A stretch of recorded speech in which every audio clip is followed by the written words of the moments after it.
كان بيتقال لي زمان إنه أنتِ هتخشي النار، أنتِ إزاي بتغني؟ أنا مش عايزة أبان للناس، بس لأ كل أمّا هابان لحد هيتقال لي إن أنتِ وحشة، إن أنتِ فيكِ، إن أنتِ فيكِ، مش عارفة أبقى زي صحابي، مش عارفة في حاجة غلط، أنا عايزة أمسك مايك وأقول للناس كلّها بُص أنا لابسة واسع، وبُص أنا اللي هو حاجة حلوة تيجي لي، حاجة وحشة تيجي لي، أنا كده خايفة، خايفة إن أنا عايشة حياة لو شُفت حد تاني عايشها هاحس إن هو يا عيني كفوفها من عيشة مرة.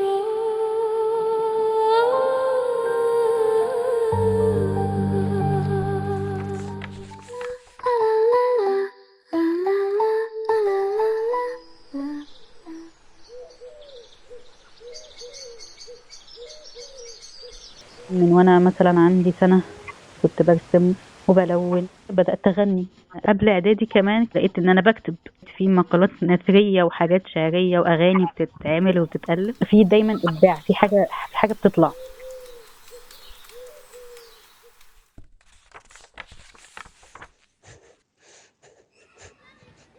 كنت في ابتدائي وكان المُدرِّس اللي مسؤول عن الحفلة ده صاحب أبويا أصلًا، أبويا عرف قبلها بيوم وقعد يقول لي: "أنتِ فاكرة نفسِك صوتِك حلو وأنتِ مش عارفة" قعد يتريق عليَّ "أنتِ إيه أصلًا؟ أنتِ مش حوار، ده أنتِ ليكِ، ده أنتِ قصيّرة، ده أنتِ" وساعتها كان خالاتي موجودين وساعتها هُم كلّهم قعدوا يتريقوا عليَّ. فأنا رُحت تاني يوم الحفلة قُلت للمُدرِّس بتاعي مش عايزة أطلع، أنتم مختارينّي ليه أصلًا؟ لقيت مرات خالي بتقول دي بتغني، فغنيت ساعتها، فراحت ماما باصّة لي بصّة وحشة سحبت نفسها ومشيت، فلمّا روّحنا البيت قالت لي بتتريق عليكِ، أنتِ فاكرة نفسِك إيه، خلّيتيها تبُص لِك مش عارفة بصّة إيه، دي هتسمّعها لكل العيلة، فحسيت إن هو حاجة عار. كان حفلة بس في المحافظة، فقالت لي هتروحي تكلمي والدِك عشان يوافق، وساعتها ما وافقش خالص، وكانت الحفلة تاني يوم. كان بيتقال لي زمان إنه أنتِ هتخشي النار، أنتِ إزاي بتغني؟ أنا مش عايزة أبان للناس، بس لأ كل أمّا هابان لحد هيتقال لي إن أنتِ وحشة، إن أنتِ فيكِ، إن أنتِ فيكِ.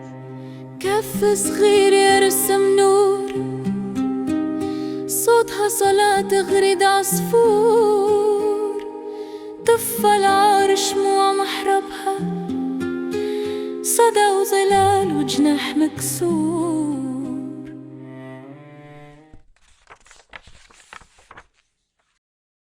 أنا بقيت ما باعملش حاجة غير إن أنا باذاكر وبس، بطّلت أعمل أي حاجة من الحاجات اللي أنا باحبها، حسيت إن أنا بقى انسلخت عن حاجة كانت أنا ما بقيتش أنا، مكسوفة من كل حاجة باعملها، أنا مش هاوصل لحاجة، أنا ما استحقش أصلًا إن أنا أكتب أو أعمل أي حاجة من الحاجات دي، يعني اللي ييجي يقول لي أنتِ فنانة باحس إنه شتمني، باحس إن هي حاجة موسخاكِ فأنتِ عايزة تشيليها، مش عايزة تتعاملي معاها أصلًا، اللي هو أنا خايفة أعمل أي حاجة، قبل ما أستأذن يا جماعة ينفع والّا ده عيب؟ وكنت حاسة دايمًا إن أنا مش عارفة أبقى زي صحابي، مش عارفة في حاجة غلط، حتى مشاعري ما كنتش عارفة أوصفها. أنا متضايقة، أنا تعبانة، بس المشاعر الحقيقية بقى ما كنتش عارفاها، باحاول ألقط أي حاجة.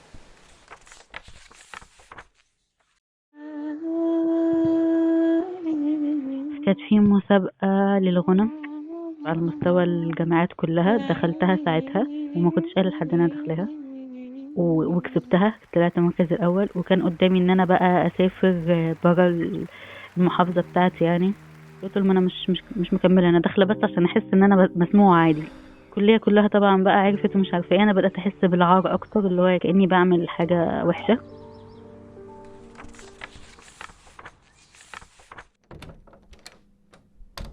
لوهلة حسيت إنه إيه ده أنا بعيدة عن ربنا، بس ساعتها كان جاي من منطلق مش دين أصلًا، هو كان منطلق خِزي، عاوزة أتلَم، عايزة ما حدش يشوفني، مش عشان ربنا قال لا ما فيش الكلام ده، عشان أنا حاسة إن أنا أبقى عاملة جريمة سودا، إن أنا عاوزة أغني وإن أنا جوايا الطاقة دي، فأنتِ كده حرام.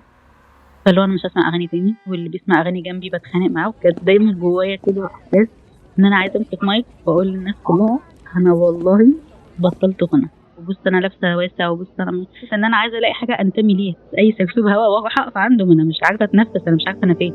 قلب استأذن عشان يحس، ودار روحها ورا ألف وش، مركب ورق مش لاقية مرسى، قطعت شراها الداري أنثى.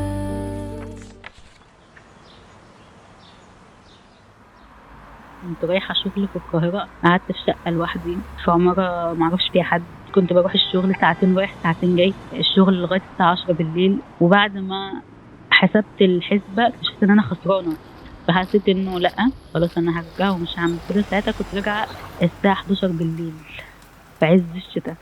سمعت بقى المحاضرة كان بيتكلم عن صفات الاعتمادية، حسيت ان انا اتخبطت على دماغي. اولا كنت انا فهمت ان انا مش رايحة الشغل عشان اشتغل، انا رايحة عشان بس اثبت لواحدة زميلتي في الشغل ان انا هقدر اعمل اللي انت بتعمليه عادي.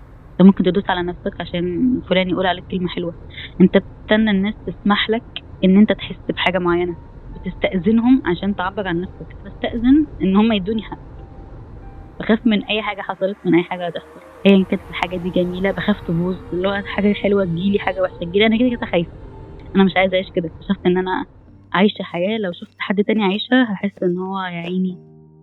عارفة لما تحسي ان انت ماشية في حياتك ماسكة زي كشاف، فكل حاجة عمالة تبان فجأة فجأة فجأة.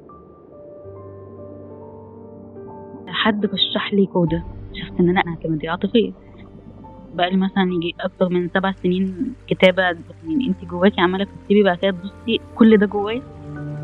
شق الحرف حديد قيودي، على نغم بحوح بصوتي، نور لي ان الخوف مش تقوى، والصمت جرح مش مروة، وبقلبي ينبض بنبض حرة، طيب كفوفها من عيشة مرة.